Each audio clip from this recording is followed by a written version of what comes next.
wat hoop jy om te bereik met jou cricketloopbaan?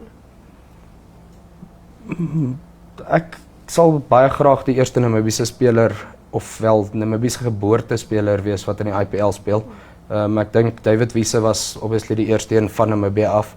en die feit dat hy dit kon bereik het van so 'n klein landjie af beteken dit is moontlik vir ons en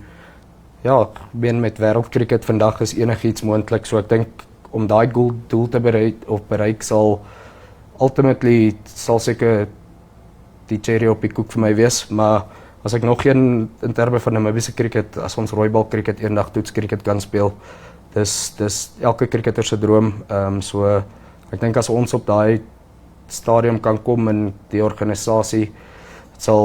dit sal baie mense gelukkig kan maak hierso. Ja. En dan, wat is jou gunsteling gedeelte daarvan om 'n cricketspeler te wees? Natuurlik die flexible ure. Ek hoef nie van 8 tot 5 in 'n kantoor te sit nie, so dis eerstens baie lekker.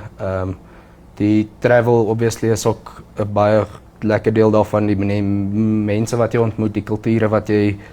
leer ken en sulke goeters, dit maak jou oë oop dat ja, die wêreld is baie groter as wat 'n mens dink, maar ook dit wys net daar is soveel meer as net sport in die wêreld, veral vir ons wat nou op toer gaan vir 2 weke en jy's net cricket heeltyd, maar as jy daai halfuur wegbreek van dit af, jy vind so baie goed daar buite wat